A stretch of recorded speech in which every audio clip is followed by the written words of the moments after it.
Здравейте, футболни фенове, и добре дошли обратно в пореден подкаст в този канал, наречен На терен. Днеска ще бъдем на този терен, за да говорим за европейското, за да говорим за Копа Америка. Дами и господа, време е да направим още един подкаст. Да, исках да направя и за вторият кръг, който мина вече, но реших просто да го запазя, тъй като имаме 2-3 дена между кръговете. Викам, не успях да направя за втори кръг, направо да остане за трети кръг. Миналия път даже наживо реагирахме на хърватския матч, където, да, ако знаете, в предния подкаст, точно в края на подкаста, всъщност Хърватите изгледаха, че ще спечелят, но не спечелиха. Случи се шок тогава и загубиха точки, бяха изравнили него матч, така че беше много странно как се случи точно когато снимах този подкаст. Сега в момента също така има матч в този подкаст, ама как така ти записваш сутринта, нали така? Не, всъщност записвам вечерта, за да мога да кача този подкаст сутринта. Респектнете грайнда с един палец нагоре, хора. Ще бъде наистина доста силно оценен от мене този ваш палец нагоре. Също така може да се абонирате за канала, ако искате футболен контент. И набързо да ви благодаря за тези 5000 абонати. Слага ми всеки път усмивка на лицето, когато идвам тук и ви благодаря за колко абонати имаме, защото вече са повече от 5000 и юху, нали? Точно така. Днес имаме няколко забавни моменти, имаме някои, всъщност набързо да разгледаме един забавен момент. Степоверите на Кай Хавърс, видяхте ли ги? Holy shit! Бяха insane. Едни от най-лошите степовери, без да се лъжем, които сме виждали. Да, Кай Хавърс в прайма си, дами и господа. Не знам защо продължават да играят с Кай Хавърс, а не с Николас Фулкрук, защото според мен Фулкрук е доста по като тази девятка на точно в момента на Германия им трябва девятка, особено срещу Швейцария им трябваше тази девятка. Не успяха да си вземат матч, точно така първият матч, който немците не успяха да спечелят. Има един отбор, който обаче си взеха пълния пакет от 9 точки, а именно испанците. Какво правят испанците на този турнир? Направо мачкат. Преди да поговорим за европейско, всъщност искам да поговоря за Копа Америка, и преди да поговорим за Копа Америка, само една секунда ще отнема, за да ви кажа откъде да вземете най-готините футболни тениски, ако си търсите естествено, а именно Google Shop, в който може да използвате промокод HLAP12 за 12% отстъпка, и при повече поръчки може да пробвате дори HLAP15, дава ви супер готината отстъпка и супер готините футболни тениски има, знаете, възползвате се от промокодовете, ще сложа долу линк в описанието. И да, взето ги има новите тениски, както виждате, новата тениска на Манчестър Сити, новата тениска на Байер Мюнхен и всичките национални отбори и така нататък. Всички тениски, всякакви готини шмекери, може да се възползвате, отново казвам, с HLAP12 промокода. Сега да продължим с Копа Америка. Както казах, записвам този подкаст малко по-късничко, но в момента се изиграват мачовете между Еквадор и Ямайка. Както виждате, даже Еквадор ги бият с 2-1. Този матч би трябвало да приключи след малко, но общо взето е как изглеждат групите. Тук са само 4 групи, не са като в европейското 6 групи, и общо взето Аржентина доминират групата си очаквано, много очаквано. Лео Меси всъщност прави доста готин турнир. Да, няма никакви голове все още, но има една асистенция, и то супер прекрасна асистенция, буквално асистенция, която направи аржентинците, нали, победители срещу Канада, доста труден отбор, нали, освен този Алварес гол, който беше първия гол на Копа Америка. Нали, гола на Меси доста помогна, направо пусна Латаро Мартинес сам срещу вратаря.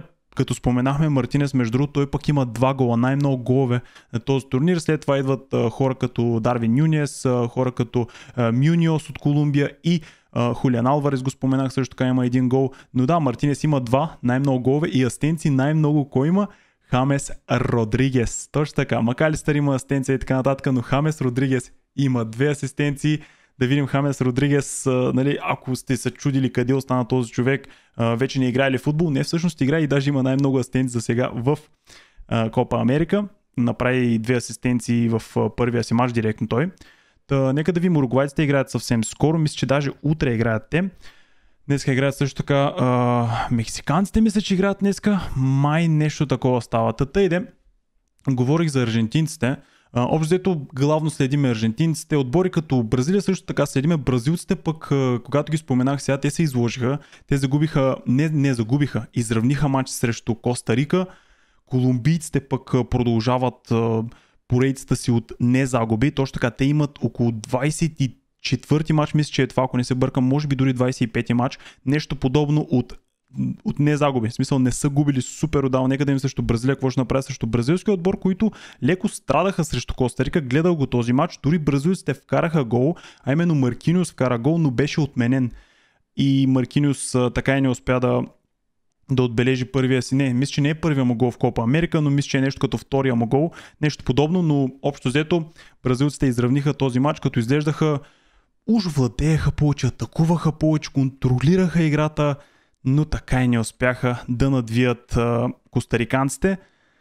Парагвайците обаче паднаха от Колумбия, както споменах, голям шаутаут за Колумбия, какъв стрик имат те в момента, направо минаха стрика на Грубаря в Кетчмания, знаеме неговия стрик загуби, колумбийците не искат да загубят този стрик, естествено имат няколко равенства, мисля, че са към 3-4 равенства от всички тези 24 мача, които нямат загуба, както споменах. Имат няколко равенства, обаче наистина впечатляващо е какво правят в момента.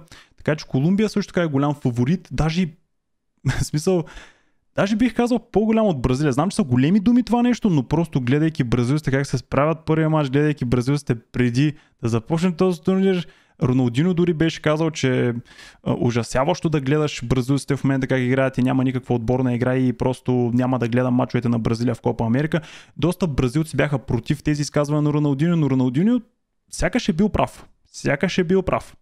Отново, не искам да прибързвам и да казвам, че бразилците ще направят лош турнир, защото все пак в крайна края ще имат супер скъп състав, имат този дори Винисиас, който се бори за златната обувка. Златната топка дори.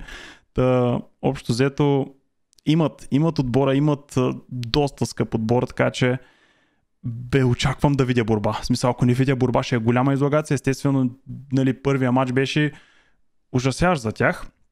Но да видим. Няма да се изказвам бързо и да казвам, че са ужасен провал, но със сигурност първият матч беше провал, дори да им е донесъл една точка, просто срещу Коста Рика искаш 3 точки. Даже си мисля, че Колумбия ще бият Бразилия. Или минимум Бразилия ще изравнят с Колумбия. Не виждам как Бразилия ще бият Колумбия в формата, в която са.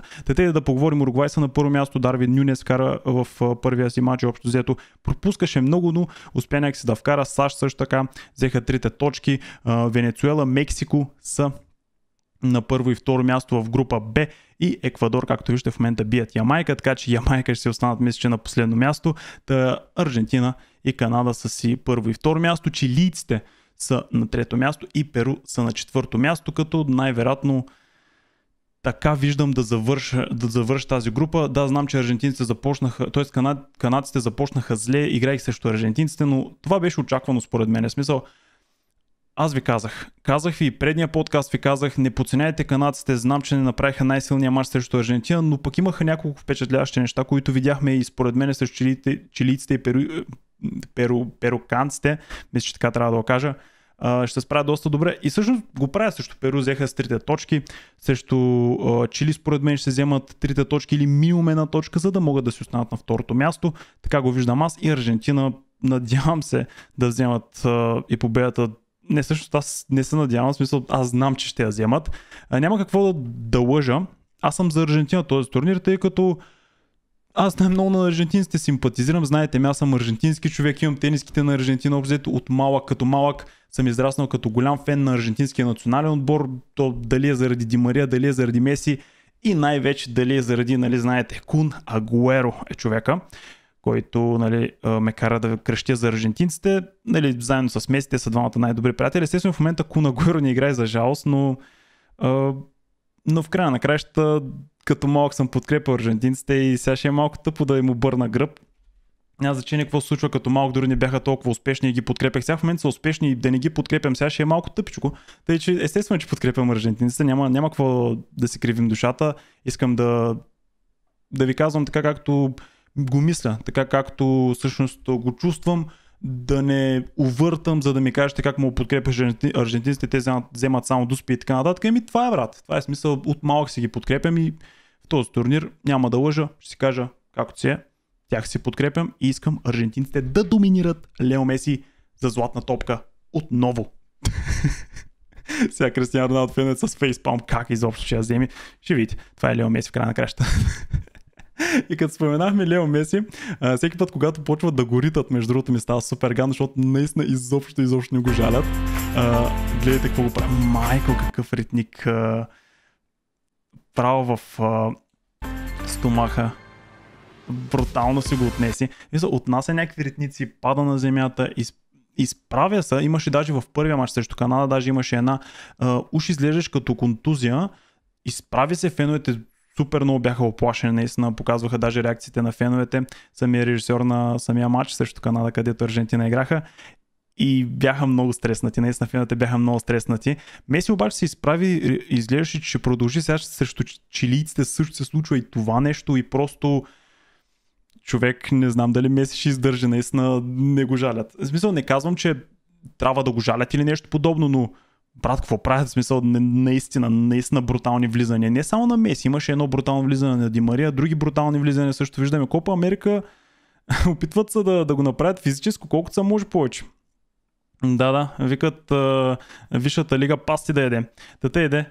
Наистина Лео Меси оплакваше се, естествено, че се оплаква. Скалони естествено по едно време виждахме, че иска да го изкара сякаш, но Меси му казваше не. Меси искаше да играе, играеше до последната минута. Буквално Меси просто така си го е направил, че той може да си позволи да играе до последната минута. Да, не тича постоянно, но даже видяхме във втория мач срещу чилийците, видях Меси да пресира един-два пъти, което беше странно за мен и си казах, чакай, това не е играта на Меси.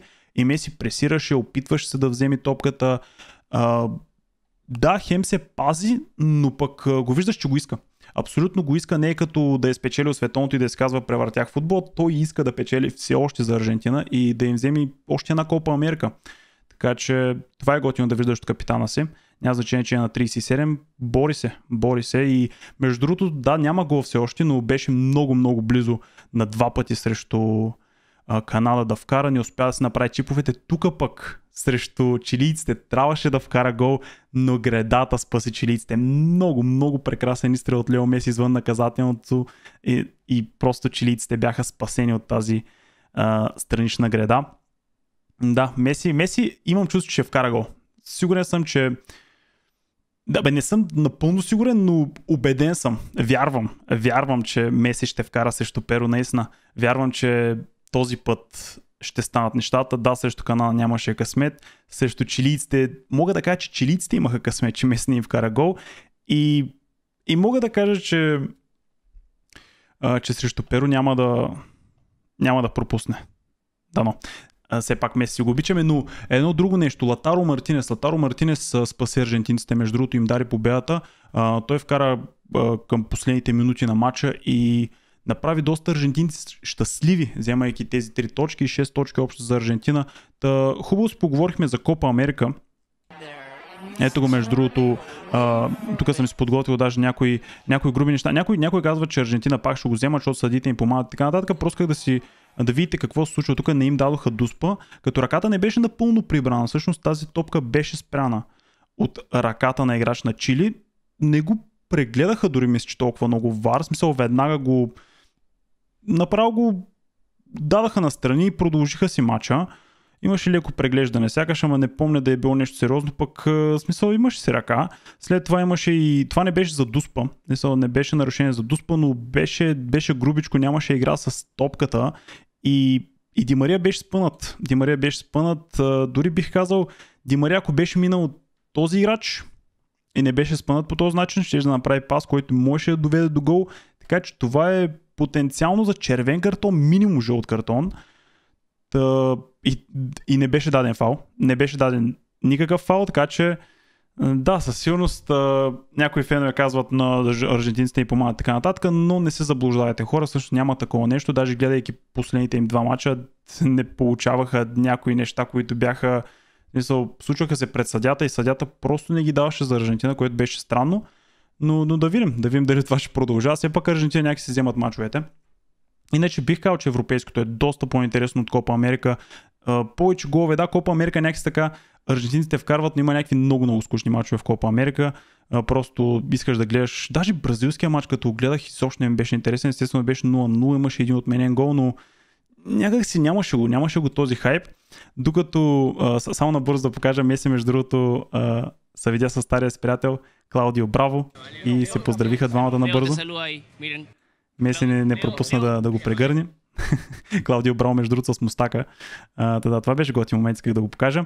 Но така, да продължим с темата на европейското. Килиан Ембапе. Килиан игра между другото с маската, костенурката Нинджа. Успя да направи своят дебют с маската. В смисъл, нали, естествено игра на европейското първия матч, втория матч го пропусна и сега на третия матч дори вкара гол. От дуспа, но все пак вкара гол, не донеси и този гол победата на Франция, но ето, че Килиан Ембапе най-после отбеляза гола си. Иначе махна дори маската, след като вкара този гол. Не искаше май да празнува като Костенурка Нинджа, не знам какво му стана. Също така Гарет Саутгейт бяха ликнати нещата, които той приписваше. Тактиките му бяха ликнати и ето как изглеждат тактиките му. Абсолютен булшит изглеждат тактиките му. Направо на всеки му се спеше от този матч. Ужасяващ е този менеджер. Наистина ужасяващ е този Саутгейт. Просто тактиките са му най-изключителни тактики, които съм виждал. И общо взето какво прави? Има толкова феноменални играчи и какво си позволява човек? Как може да имаш такива играчи и да играеш толкова скучен футбол? Просто не мога. Не мога да... Как се случва това нещо? На всеки му се спи, когато гледа Англия.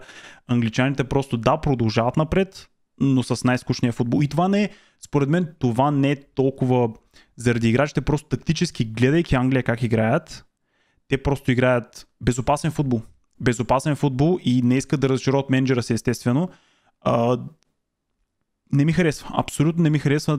Сигурен съм, че всеки беше супер хайпнат да гледа мачовете на Англия, но гледайки първия и втория матч, особено третия матч, най-вероятно вече не му се гледат мачовете на Англия. Така че, да, този Саутгейт наистина убеден съм, че си тръгва след това европейски, дори да го спечели, дори когато го спечели, според мен трябва да стръгне, защото най-после спечелих, нали, нещо с Англия, тръгвам си, нали, да го кажа по този начин, нали, отивам с победа, let's go. Просто не вярвам да остане, дори да го спечели. Наистина, Саутгейт просто ужасяващ менеджер. Грозен футбол играе. Като казахме грозен футбол, нека да го обърнем наопаки. KDB в момента мачка. Абсолютен звяр за Белгия.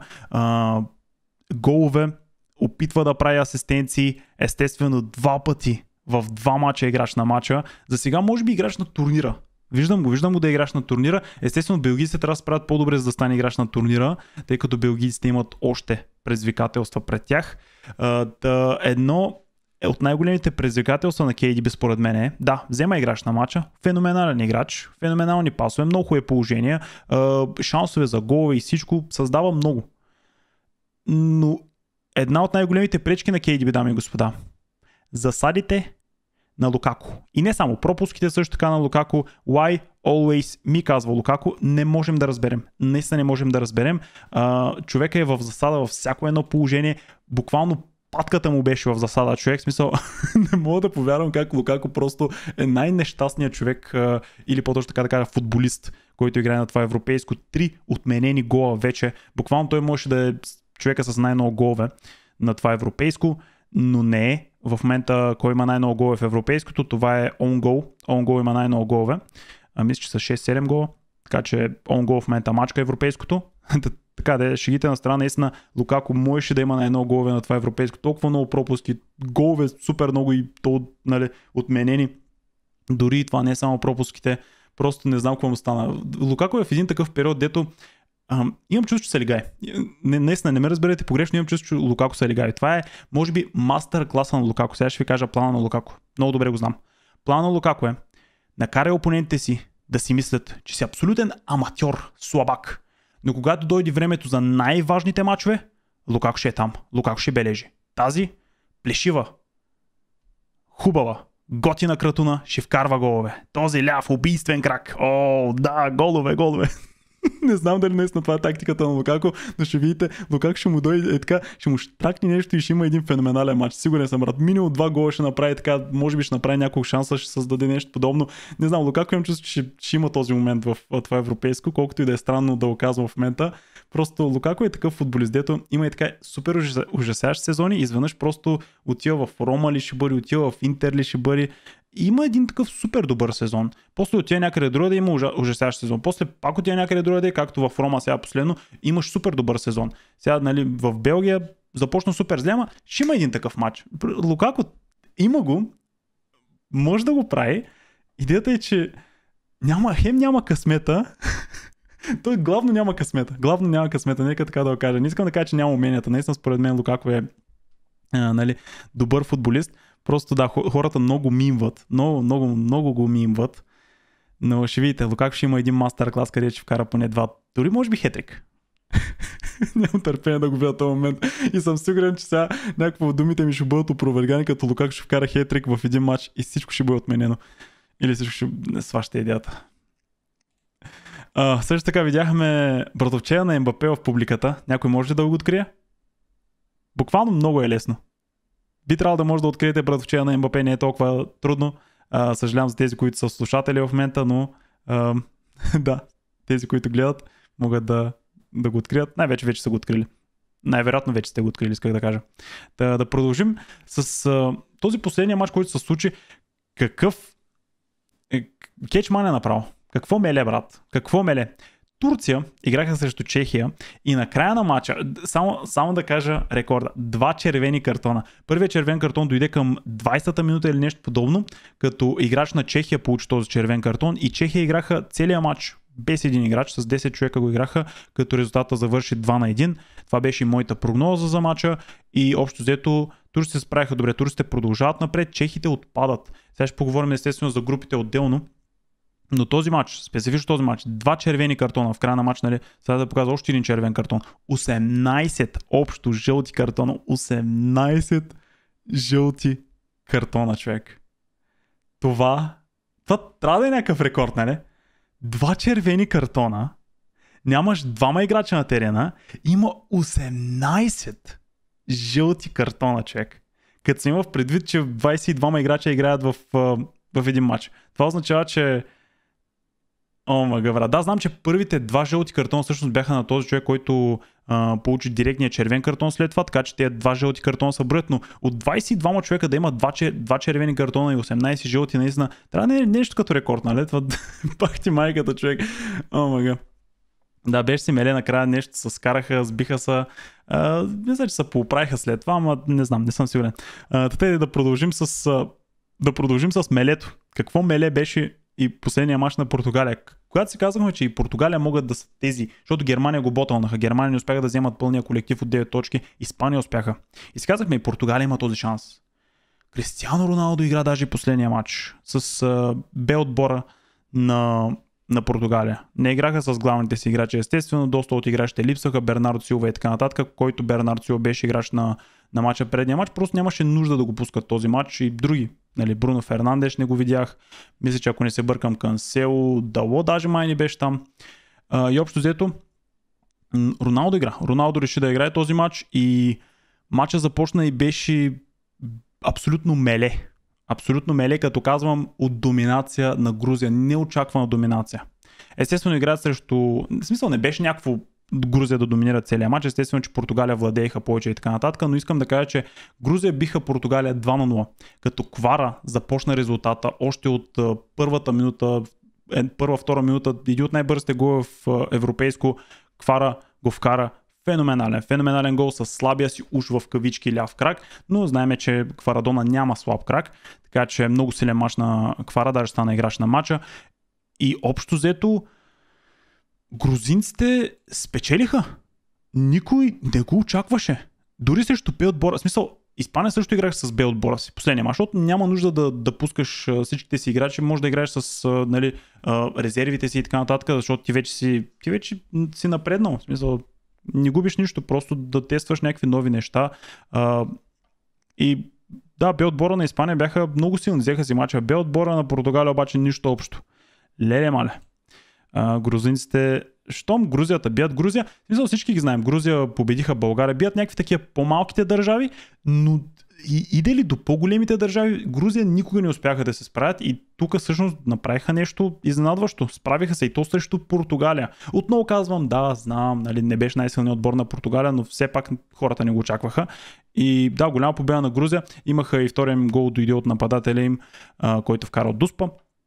Квара стана играч на матча, както казах, и също така Квара искаше тениската на Кристиано Роналдо. Кристиано Роналдо не му отказа и тези двама футболиста си размениха тениски, като Квара е написал мечти. С ръчице в Инстаграм го е сложил. Кварацхелия, какъв феноменален играч. Кварадона му викат. Кварадона е, да, като Марадона. В Наполи много са кефят на него. Естествено не направи най-силния с последния сезон с Наполи, но пък преди това пък с Осимен мачкаха, нали, взеха даже с Наполи серия А. Да видим дали някой може да вземе този играч, защото той заслужава да играе за някой отбор, който да се бори за много повече, отколкото Наполи. Не, че Наполи не се борят, в смисъл Наполи също са доста добър отбор, но в смисъл Квара аз го виждам в отбори като Манчестър Сити, велики големи отбори, исторически отбори. Исторически отбори не само като Манчестър Сити, като Реал Мадрид примерно. Това ще е идеята. Нали? В исторически отбори го виждам. Човек служи го в Барселона, направо ще промени цяло Барселона. В смисъл, наистина в Барса, човек виждам го да играе в Барса и да бъде феноменален играч. Да, абсолютно. Да, с тези испанци в Барселона, според мен Квара ще пържи яката. Но мисля, че искат в Реал Мадрид да играе, защото сложил на сърчице на Кристиано Роналдо и някакви такива. Не съм сигурен, може и в Манчестър Юнайтед да иска да играе, да я знам. Юнайтед, пишете му бързо. Едно нещо. Меси гледа много добре какво се случва на европейското. И даже и на Копа Америка. Вижда Винисиус 6-6.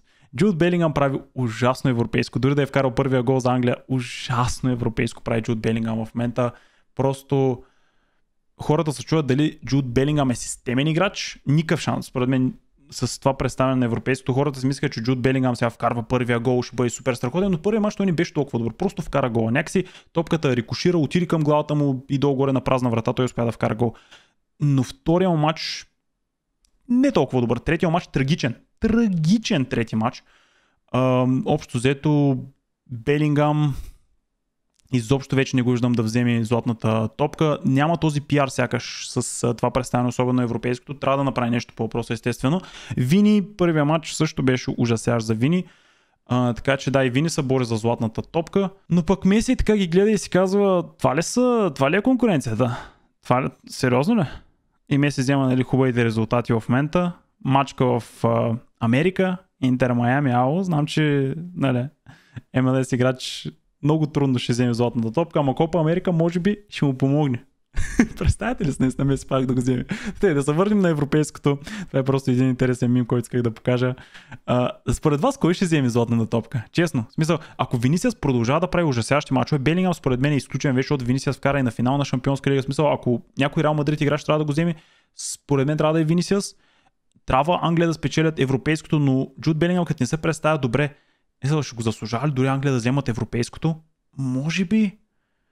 Не съм сигурен. Кажете ми според вас кой заслужава най-много в момента да вземе златната топка, защото малко се колебая, смисъл. Бих казал Вини, но в същото време, нали, много хора казват Белингъм, не бих казал Белингъм аз също.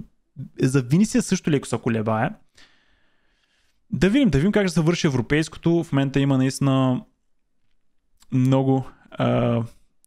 Завръщат се хората да говорят за Меси. Да видим какво може да направи Меси на церемонията за златната топка. Това ще е интерес. Това ще е просто интерес. Кажете ми според вас, кой заслужава най-много златна топка за сега. Нека да продължим с групите. Ще ги разгледаме един по един набързо. Да не правим този подкаст супер дълъг, но Шотландия общо взето паднаха от Унгария. Собозлай, ако не се бъркам, вкара този гол. И всъщност даде надежди на Унгария, закарвайки ги на третото място, но да, не беше достатъчно. Головата им разлика е ужасна на Унгария, просто минус 3 голова разлика. Просто трудно да класира нацията си. Иначе Германия, Швейцария се справят супер добре. Супер добре справят. Даже аз ви казах, че за Швейцария не бих искал никой да ги подценява. Казах ви, че това ще е отбора, който много хора казаха, Унгария ще продължат и така нататък, Шотландия има шансове. вярвах на Швейцария, защото виждам какви... Те имат шампиони. Те наистина имат шампиони. Отново миналия подкаст мисля, че го казах, но нали, този Аканджи, който е спечелил Висшата лига, Жака, който е спечелил Бундеслигата, Зомер, който е спечелил серия А. Общо взето имат много добри. Той Андой е в нападение, който изглежда феноменален. Мисля, че така се казваше, може и да бъркам. Прекалено е късно за... нали, затова може да съм го бъркал. Мисля, че Ндое са произнася. Общо взето, това, което направиха Швейцария, точно това очаквах да направят те. Германците, естествено, знаехме, че ще бъдат на първо място. И общо те се справиха доста добре в тази група. Естествено, точно тези два отбора, обаче, които се справиха много добре, изравниха един срещу друг. Даже Швейцария ми харесаха много повече как играха срещу немците. Беше им отменен даже един гол в този матч. Можеше да бъде 2-0 или дори 2-1, нали? И Швейцария да вземат този матч. Немците се измъкнаха. Благодарение на този фулкруг. Винаги съм казвал, че защо Кай Хавърц играе там? Да, знам, в първия матч направи този гол от Дуспа, но общо взето Кай Хавърц не е тази девятка, не е играча, от които се нуждаят Германия. И да, Фулкруг го доказва това нещо, вкарвайки гола си в този матч. Не знам, кажете ми вие какво мислите относно това, ама аз наистина не мисля, че Кай Хавърц трябва да е човека там пред Фулкруг. Фулкруг. Това ще е идеята. Сега някой се ще ми каже, не са года. Това ще е идеята. Хърватия, между другото, срещу Италия ботълнаха прекалено много. Ботъла беше омага. Всички бяхме в шок. Хърватия срещу Италия бяха 1-0. Лука Модрич изпуска Дуспа. След това пък Лука Модрич си поправя тази Дуспа, вкарвайки гола. Лука Модрич става играч на мача. Лука Модрич си мисли, че ще продължи, но с 2 точки, ужасна голова разлика. Нали, на трето място няма как да продължат. Италианците 98 минута, ако не се лъжа, успяват да вкарат този гол. Някакъв си от Шпация, Лече, от Лацио, не знам откъде. Някакъв рандъм италянец просто вкарва. Просто сега някой ще би казва, то е много добър и така нататък, ама сигурен съм, че 90% от вас не го знаете кое. И общо взето успява да вкара този гол и брат, 98 минута. Хърватия изпускат точките и дават на Италия едната точка и Италия продължават напред. Иначе Хърватия щяха да имат тези 4 точки, Италия щяха да имат 3 точки и Хърватия щяха да продължат напред, тъй като испанците победиха Албания. Албания нямаха никакъв шанс вече. Така че щеш да е идеално. Просто щеш да е идеално. Испания, между другото, успяха да бият с Б отбора си Албания. С резервния си отбор отидаха просто и си ги биха. Комфортно. 1-0. Да, това с Хърватия и Италия беше абсолютна драма. Мисъл, все още съм в шок. Все още съм в шок как се случи това нещо. Модрич стана играч на матча. Дадаха му трофей играч на матча и той беше целия в сълзи. Направо не можа да се снима с този трофей. Целият беше в сълзи. Но да продължим с другата група. Групата, в която Англия са на първо място с 4 точки, не всъщност с 5 точки. Това не е апдейтната група, извинявам се за което, но с вашата идеята те изравниха срещу Дания в последния матч. Не, обърках се срещу Словения ли играха те последния матч? Да, мисля, че срещу Словения играха, Дания изравниха с Сърбия също така. Този матч беше 1-1 Сърбия срещу Дания и Англия срещу Словения бяха 0-0. Ужасяващ матч. Ужасяващ матч. Ужасяващ матч за Белингъм, ужасяващ матч за Сака, ужасяващ матч за Фолден Про да направи някакви неща, ама даже и за него дълго ужасяващ матч бих казал, макар да е, в смисъл, имаше нека сега, хората очакват много повече от Фолден. Аз не мога да разбера защо Саутгейт го използва по този начин. Естествено, Фолден не игра зле. Не мога да кажа, че Фолден игра зле. Даже и в предния мач, където Хари Кейн вкара гол, Фолден имаше по-добра оценка от Хари Кейн, защото Фолден хем създаваше, даже в този мач, последния мач срещу Словения, създаде гол. Но беше в засада. В смисъл, хубав, прекрасен рън, тънка засада. Не, нали, имаше засадата, но беше в засада и ако не беше в засада, да направи перфектна асистенция към Букайо Сака на празна врата, буквално му е дали много добри пасове, много хубава комбинация. Едно не ми харесва обаче, играят Фолден, виждат, че Фолден малко страда в лявото крило и виждат, че Сака страда в дясното крило. Защо не ги разменят? Не разбирам защо не ги разменят.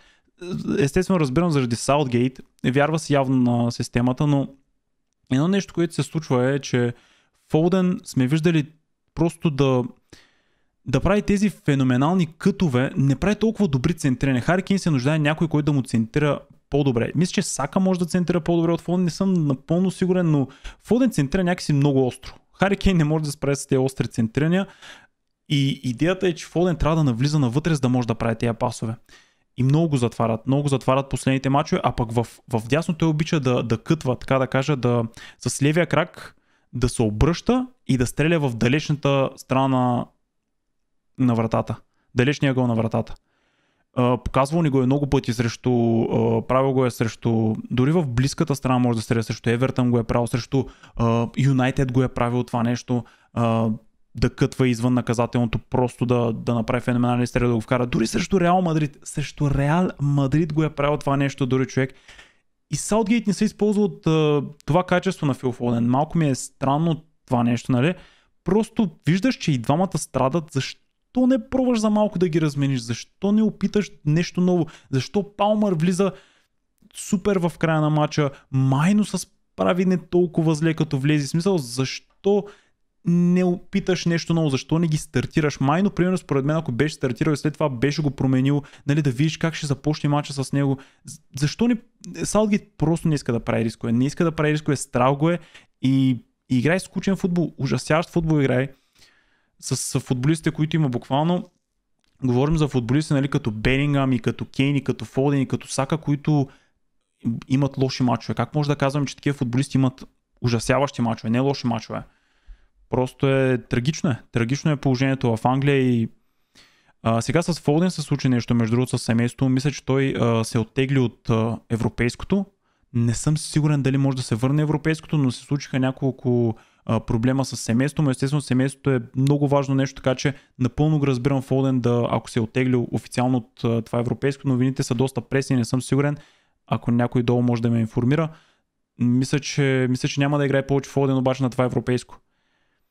И да, като цяло Фолден също се бореше за тази златна топка, но като цяло системата на Англия, да, Фолден е системен играч, но не само. Сигурен съм, че Фолден... Сега, всеки играч ще е по-добре в дадена система, естествено.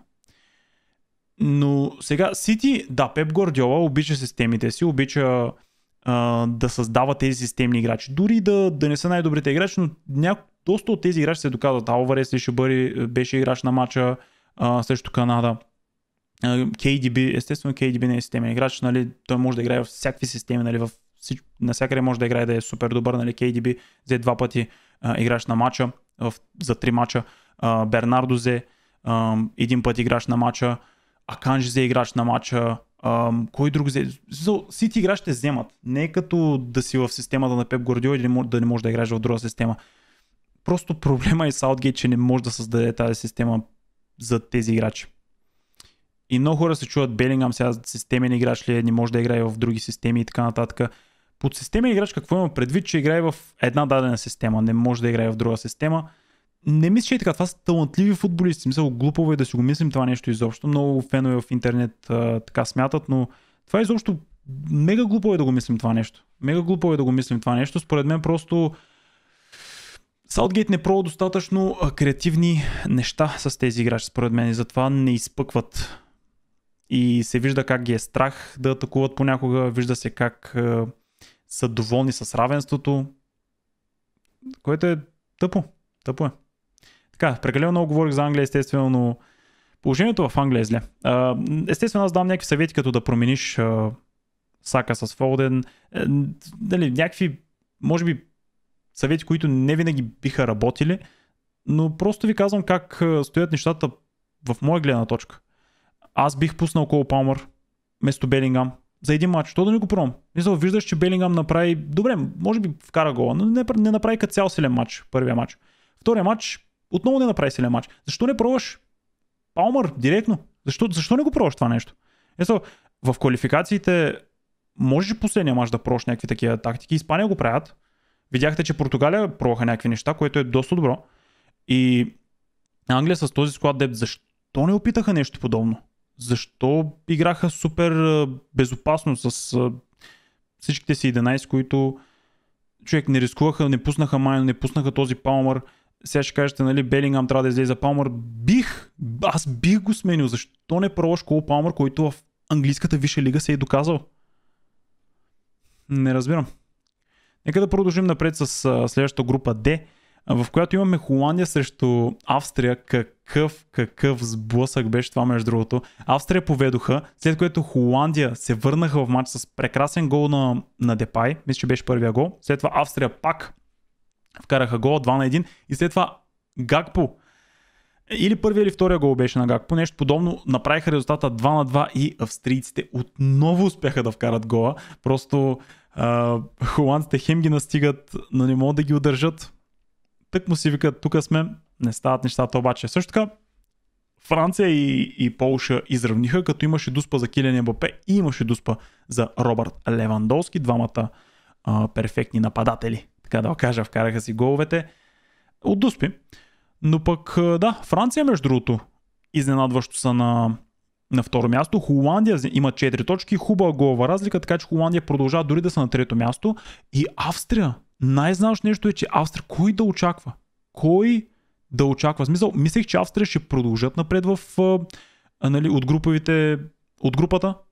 Мислех, че ще са на трето място или поне на второ, нали, може би на второ. На първо няма да лъжа, изобщо не го очаквах. Изобщо не го очаквах. Който е предигнал Австрия на първо място, Ball knowledge 100%, брат. Наистина, Австрия играха много, много силен турнир. За сега правят много силен турнир. Група D е тяхна, абсолютно.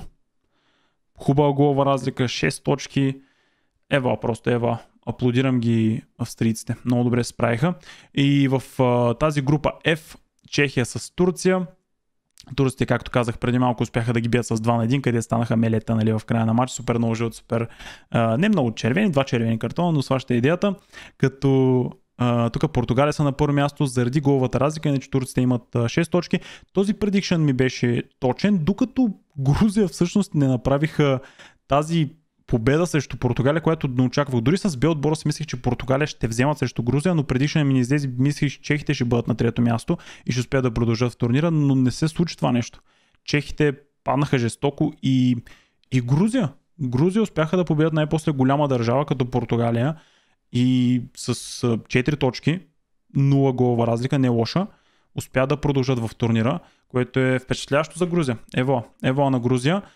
И последната група, за която искам да поговоря, ще бъде именно групата на Белгия, група Е. Сега казвам групата на Белгия, защото си мислихме, че Белгия ще бъдат на първо място. Тази група е най-странната група, която сте виждали естествено. Така завършиха последните два мача. Словакия срещу Румъния 1-1 и Украина срещу Белгия 0-0. Малко като групата на Англия. Нали, тук сякаш Англия срещу Словения 0-0 и Дания срещу там другите 1-1 завърши, нали? Беше, да, много ми напомня на него матчдей. Тата иде 4 точки за Румъния, 4 точки за Белгия, 4 точки за Словакия и 4 точки за Украина, дами и господа. Като головата разлика на Белгия и Румъния е една и съща. Много е странна тази група, наистина е много странна. Словакия имат просто един гол по-малко от Белгия и Румъния, затова са на трето място. Но мисля, че продължават, нали, 4 точки. Да, мисля, че продължават. Би трябвало да продължават. Единствените, които ни продължават, са Унгария и Хърватия. Мисля, че сега ще видим естествено всички, които продължават така нататък, но Унгария и Хърватия, за жалост, не успяха да имат хубава голова разлика или достатъчно точки, нали, най-малкото за това нещо. Така че, да, иначе, който очаква Румъния на първо място, както казах в кавичка групата на Белгия, белгийците, имат играчите, имат играта, вижда са, нали, толкова KDB особено създава много, нямат този завършващ удар, бе, човек, нямат този финишър, този Лукако, ако се посъбуди малко, много опасни могат да бъдат Белгия. Наистина много опасни могат да бъдат Белгия. Да видим какво ще стане. И набързо да поговорим, нали, ще си кажа и прогнозите за тези, които продължават. Да, както виждате, няма да видим Унгария или Хърватия. Те са отборите на трето място, които не успяват да продължат. Естествено, от 6 групи имаме 4 отбора от трето място, които продължават. Благодарение на точките и головата разлика, които са успели да направят позитивната. Испания срещу Грузия. Ще си дам прогнозите набързо. Според мен Испания ще бият Грузия, просто така както изгледат нещата, испанците са големи фаворити и ще кажа, че ще бият Грузия, може би от сорта на комфортно ще бъде 3 на 1. Мисля, че Грузия ще вкарат един гол, от Дуспа ли ще бъде, от Квара ли ще бъде. Ще го искат естествено грузинците, но испанците изглеждат, особено когато играят с главния си отбор, виждаме някакви впечатляващи резултати от тях, така че да, виждам го 3 на 1. Немците играят срещу Дания. Не мисля, че има някакъв шок. Гледам за някакви шок фактори, но не мисля, че ги има просто. Германия завършиха групата с 7 точки и просто виждам как тук ще доминират Дания. Може би нещо от сорта на отново ще кажа 3 на 1, не знам, така го виждам. 3 на 0 даже може би. 3 на 0, ще кажа 3 на 0, освен ако няма някакъв автогол. Словения, би трябвало да е Словения. Чай да ни объркам, Словакия е Словения. Словения. Тук португалците продължават. Би трябвало да продължат нещо от сорта на 2 на 1. 2 на 1 за Португалия. Франция срещу Белгия.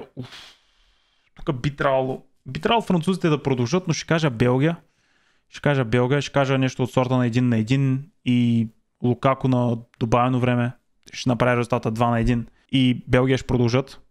Малко странно да оказвам това нещо. Миналата година точно мисля, че в Round of 16 Швейцария успяха да елиминираха Франция, нали? Така че този път Белгия ще го направят. Не знам, виждам го, човек, виждам го. Виждам го как просто KDB го иска супер много и Лукако най-после ще се каже, ще се стегна, добре, давай, ще вкарам 2 гола. 2 на 1 за Белгия. Румъния срещу Холандия. Нещо от сорта на 1 на 0 за Холандия. Просто с един гол ще го вземат. Не мисля, че ще играят дефанзивно, сякаш и един гол ще им стигне, сякаш 2 на 0 или 1 на 0. Ще кажа 1 на 0 за Холандия. Нека да е това прогнозата. Австрия срещу Турция. Турците играят много добре, но и австрийците видяхме какво направиха в групата си. Австрия, човек, според мен Австрия наистина ще го вземат този матч, нещо от сорта на комфортна победа 2 на 0. 2 на 0 срещу Турция с червен картон за Турция или нещо подобно. Австрийците ще го вземат комфортно това нещо. Така че 2 на 0 за Австрия. И имаме Англия срещу... това вече е Словакия.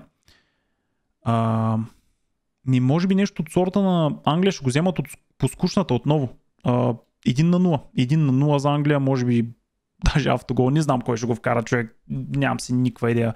Може би Хари Кейн. 1 на 0. Имаме Швейцария срещу Италия. Последният матч, който трябва да предикна. Може би Швейцария. Може би ще кажа Швейцария, нещо от сорта на 1 на 1 и на Дуспи ще го вземат Швейцария. Да, може би нещо от сорта ще ми е прогнозата.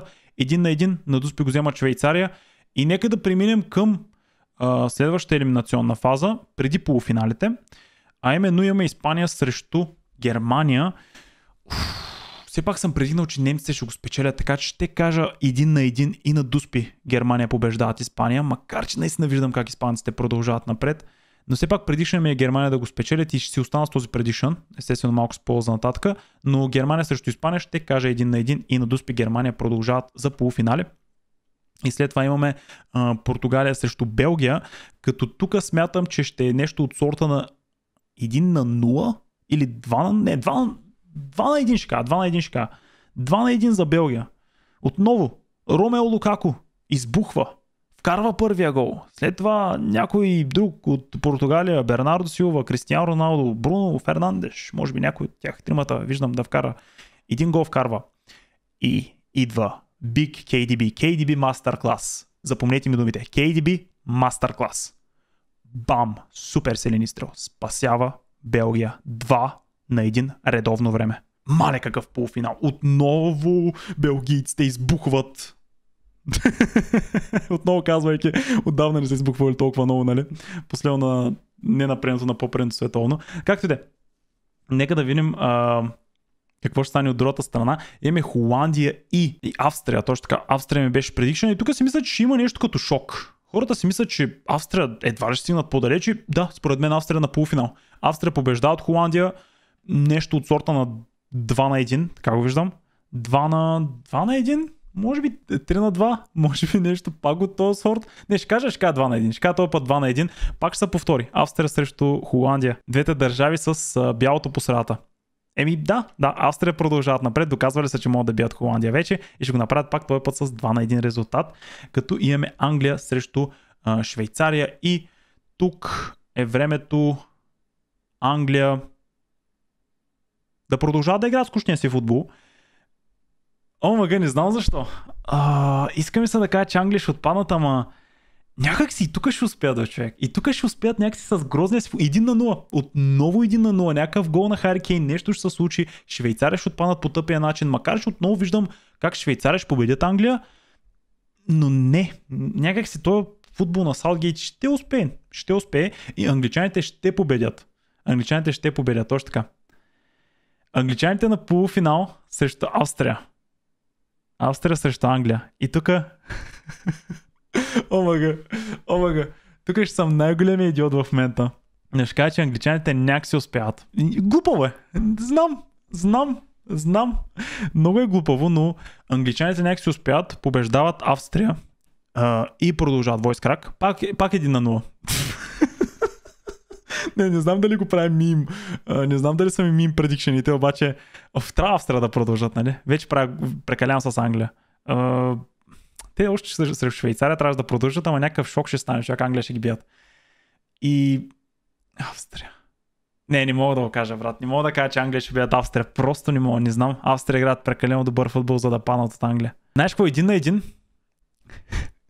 И англичаните ги бият на дуспи. Не знам, брат. Тънко ще е как... Защо го виждам? Защо го виждам толкова глупаво? Не знам защо го виждам. Англия са на финал, ама много тънко, с много глупав футбол. Не знам защо. Виждам го така. Англия срещу Германия на финал. Естествено Германия срещу Белгия има ли смисъл да казвам какво ще се случи. KDB ще се опита да направи мастер клас, но няма да се получи. Все пак главният предишън е, че Германия ще спечеля целият турнир, така че немците побеждават белгийците, да кажем нещо от сорта на 2-0 и успяват да продължат напред комфортно. Белгийците най-после спъват и Германия срещу Англия, може би нещо от сорта на 2-1. 2-1 на финала.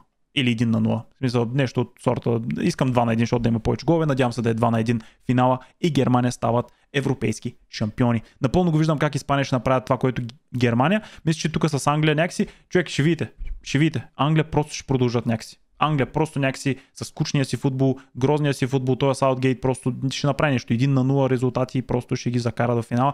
Няма да спечели финала, естествено. Няма да успее. Няма това менталити, като германците и испанците, но просто много рано се паднаха Испания и Германия. Така че един от двата отбора виждам да го спечели. Ще отида с главния спредикшен, ще кажа Германия го печели 2-1 срещу Англия на финал. Кажете ми вашите прогнози, какви са според вас? Дадах ли добри прогнози? Прекалено много ли го мимнах с Англия и това, че вярвам в Белгия толкова много? Не знам, просто им вярвам, ще видим.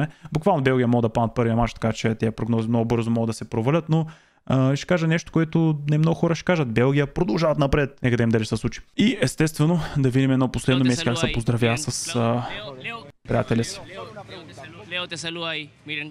Клаудио, браво и Меси, брат. Добре, надявам се да са ви харесали тези прогнози. Надявам се да ви е харесал този подкаст. Малко го удължих, исках да бъде половин час, то стана почти 1 час, но някой път така става хора. Така че ще ви помоля, цъкнете палеца нагоре. Надявам се да не съм събудил съседите толкова късно. Давайте коментари долу, нещо интересно, някакви факти за европейското, някакви готини неща. И ще ви ставам коментарите, отново ще ги завърна. Това беше всичко за сега. Чао!